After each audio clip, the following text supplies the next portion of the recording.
Le online de Mario Kart World a d'énormes problèmes. Ça fait maintenant quelques semaines que le jeu est sorti et les joueurs du monde entier se plaignent. Des lags en jeu, des problèmes de déconnexion, l'obligation de jouer sur des circuits aléatoires, tout ça fait polémique et a raison. Bref, si vous apprêtez tout juste à acheter un abonnement au Nintendo Online afin de pouvoir augmenter la durée de vie de Mario Kart World, eh bien vous êtes tombé sur la bonne vidéo. Voyons ensemble pourquoi le mode en ligne de Mario Kart World est tant désastreux et fait déjà polémique auprès de toute la communauté. Les problèmes de connexion chez Nintendo, c'est courant. À l'époque de la Switch 1, c'était déjà l'une des principales raisons de mécontentement des joueurs. Sur Mario Kart 8 Deluxe, beaucoup étaient étonnés de ne pas toucher avec leurs objets, ou bien même à l'inverse, de se faire toucher par des objets invisibles. Il a fallu quelques mois pour qu'on découvre le fond de l'affaire. C'est en fait à cause des lags. Ici, au lieu de ralentir le jeu comme sur Smash Bros par exemple, où lors des lags, eh bien, tu as le sentiment de jouer avec des FPS mais alors très bas, c'est une technique qui permet aux deux consoles de rester synchronisées, eh bien sur Mario Kart, Nintendo a décidé simplement de les camoufler. Le jeu est rapide et un joueur pas très attentif ne se rendra pas compte des problèmes. Par contre, il suffit d'analyser ces replays pour rendre visibles ces énormes lags. De plus, les déconnexions étaient fréquentes, posant tout de même quelques problèmes durant des tournois, et ça pour le coup c'était visible aux yeux de tous. Nintendo n'a cependant jamais communiqué à ce sujet. Mais alors, qu'en est-il pour la Switch 2 qui elle possède un câble Ethernet ainsi qu'une meilleure connexion ? Et qui par ailleurs a dû laisser le temps à Nintendo de pouvoir résoudre ses soucis de réseau. Le problème est censé être résolu ? Eh bien spoiler, absolument pas, c'est même pire. C'est Shortcut, un youtubeur américain de Mario Kart qui parle de ses lags. Il montre un extrait où lui et un pote jouaient au jeu en ligne, et tandis qu'il se faisait toucher par une carapace verte sur son écran, eh bien son ami a lui aussi filmé la scène, et là, stupeur, il n'y a pas du tout la même version des faits. Il garde même sa carapace derrière lui. Ces lags sont invisibles si on n'y prête pas attention, mais ils sont nombreux. Sur Mario Kart 8 Deluxe, il y avait une astuce pour pallier à ça, c'était de jouer en régional. En gros, tu jouais avec des joueurs de ton pays, ou aux frontières de ton pays, ça limitait énormément les problèmes de connexion, mais Nintendo a décidé d'enlever ce mode sur Mario Kart World et c'est juste pas possible. Prenez n'importe quel jeu en ligne, ils séparent leur communauté en serveurs, cela permet de limiter des lags.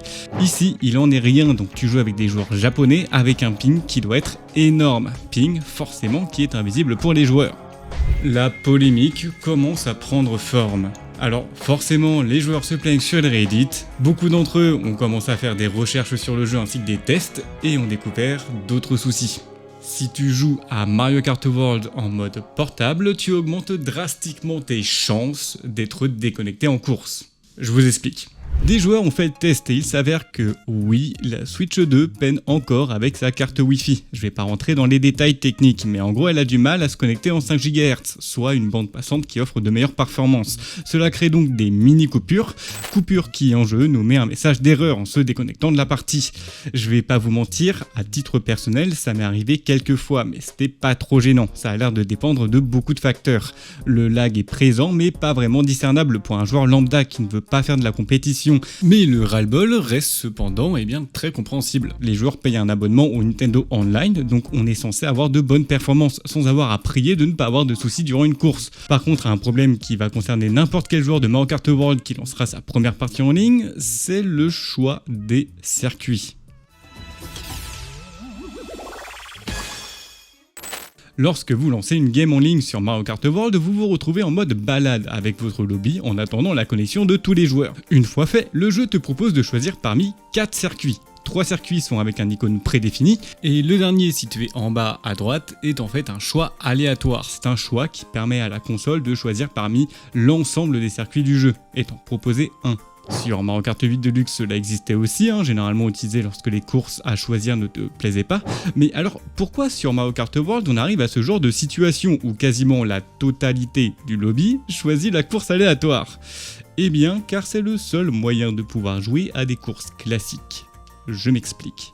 En fait, lorsque vous êtes sur l'écran de sélection des courses, les icônes que vous voyez ne représentent pas un circuit, mais 3 ou 4, car oui, ils représentent aussi les intercourses. Il est donc pas rare de sélectionner Cinemaboo par exemple, tu t'attends à arriver sur les circuits classiques, qui est super cool, mais en fait non, tu te retrouves sur une intercourse. C'est frustrant et tu finis donc par ne plus vraiment savoir sur quoi tu vas tomber. Les joueurs ont fini par faire cette découverte que si tu sélectionnes aléatoire, eh bien tu tomberas forcément sur un circuit classique, donc les circuits en 3 tours. Et c'est pour cela qu'on se retrouve dans ce genre de situation où l'ensemble des joueurs choisissent l'aléatoire afin d'éviter les intercourses. Ça perd tout l'intérêt de la sélection, mais c'est le seul moyen officiel pour s'éviter une mauvaise surprise. C'est la deuxième polémique sur le mode online, personne ne comprend le choix de Nintendo, les joueurs n'arrêtent pas de spammer les Reddit pour ordonner aux joueurs en ligne de choisir le mode aléatoire, et ils ont malheureusement pas vraiment le choix. Au final, le mode aléatoire devient un refuge pour tous les joueurs en ligne.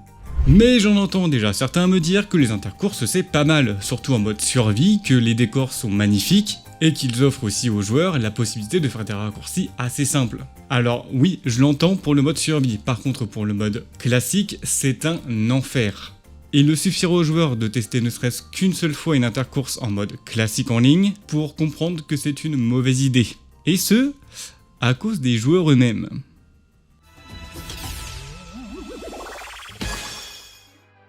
Vous êtes déjà sûrement tombé sur ce mot, Mario Karted, ou se faire Mario Karter en français. Ce terme a été inventé par la communauté pour mettre un mot sur un cas de figure classique qui nous arrive à tous sur Mario Kart.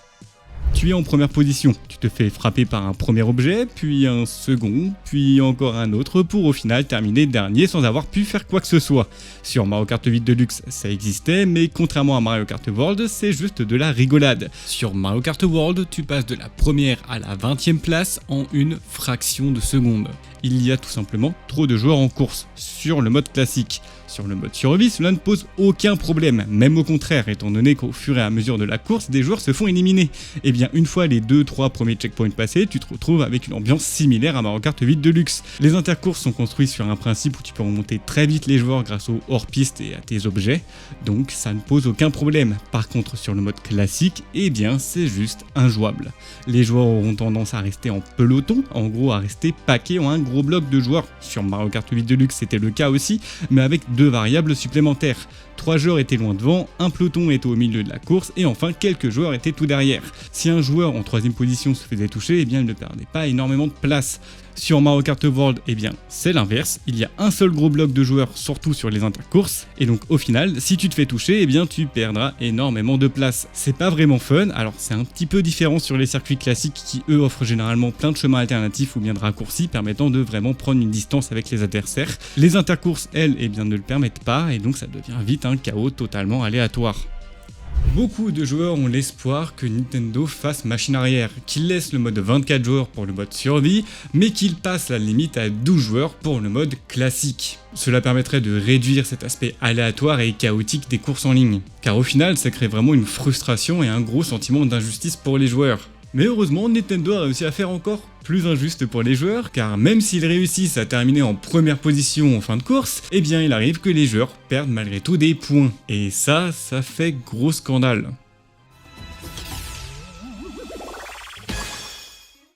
Si vous avez jamais joué en ligne à un Mario Kart, vous serez sûrement surpris de voir qu'à la fin de la course, eh bien vous obtenez des points. Cela s'appelle des VR Points. C'est une mécanique que Nintendo a mis en place à partir de Mario Kart Wii. C'est un système à mi-chemin entre un mode classé et une courbe d'expérience. En gros, tu commences avec un nombre de points défini, sur Mario Kart World c'est 3000, et lorsque tu termines une course, eh bien tu gagnes des points selon ton positionnement. Si tu te retrouves plutôt vers la moyenne basse des adversaires, donc en dessous de 12 sur MK World, eh bien tu perds des points. A l'inverse, si tu te retrouves au-dessus de la 12e place, eh bien tu gagneras des points. Beaucoup de VR. Puisqu'ici, il est possible d'en gagner des centaines en étant premier. Et c'est énorme. Enfin ça, c'est quand le système ne bug pas, car ici on voit un post Reddit se plaignant de voir des joueurs perdre des points malgré leur première position. Et c'est ainsi qu'une nouvelle polémique éclate. Déjà que le jeu est injuste à cause de son nombre de joueurs, et bien là, ici, même si tu réussis à vaincre l'aléatoire, tu finis par perdre des points. La presse JV relaie l'information et la rumeur se répand comme une traînée de poudre. Alors pour le coup ça fait énormément de bruit, et c'est bien normal car ce système est l'essence même du mode en ligne de Mario Kart. Il sert généralement à allonger la durée de vie des opus, en créant un objectif pour les joueurs en ligne. Sur Mario Kart 8 Deluxe, la limite était établie à 99 999 points, ce qui demande énormément de temps. Si le système de VR Point est buggé, eh bien c'est tout l'intérêt du mode en ligne qui se voit chamboulé. Heureusement, des joueurs ont fini par trouver la solution. En fait, ce bug n'est présent seulement qu'en mode survie, car contrairement au mode classique où la course se termine et nous renvoie à un lobby, et bien ici les joueurs terminent chacun leur tour, tu peux très bien être éliminé rapidement. Et pour pallier la frustration des joueurs, il est donc possible de relancer une course survie directement sans repasser par un lobby. Le jeu garde alors en tête ton placement, une fois que tu te retrouves par terminer une survie jusqu'à la fin, et bien ton nombre de points est calculé en additionnant ton résultat des deux parties. Donc imaginons que tu aies perdu 100 points la première game, et que tu relances une survie et que tu termines 4ème. Tu gagnes, imaginons, 90 points. Et bien ton score affichera -10, ce qui est logique. Alors bref, pour faire court, c'est un simple problème graphique. Nintendo ne communique quasiment jamais sur son système de VR Point, ce qui fait que les joueurs étaient paumés, et donc ça a amené forcément la presse et les médias à relayer l'information à chaud. Alors malgré les découvertes faites par les joueurs, eh bien tout ne reste cependant pas rose, car contrairement à Mario Kart 8 Deluxe qui lui avait une limite de 99 999 VR Point, eh bien Mario Kart World pour le moment nous laisse un petit peu dans le flou. Il n'y a aucune communication officielle ou bien d'information fiable qui nous dit la limite max de VR Point de Mario Kart World.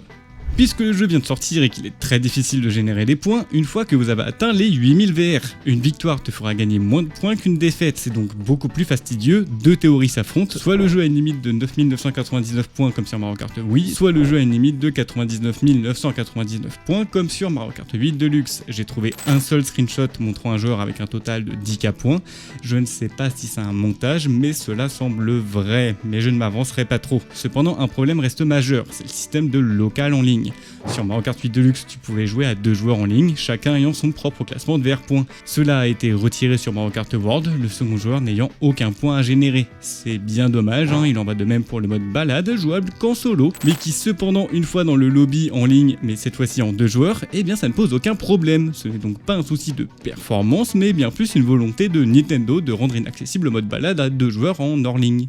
Vous le comprenez maintenant que les polémiques faites sur le online de Mario Kart World sont totalement légitimes pour la plupart. Les lags, les problèmes de déconnexion ou bien même le problème qu'on a évoqué avec le choix des courses. Mais il est vrai qu'en ce moment, eh bien les médias se lâchent un petit peu sur Nintendo, en layant beaucoup de défauts de la Switch 2 ou bien même de Mario Kart World, comme l'exemple vu précédemment avec les VR Point.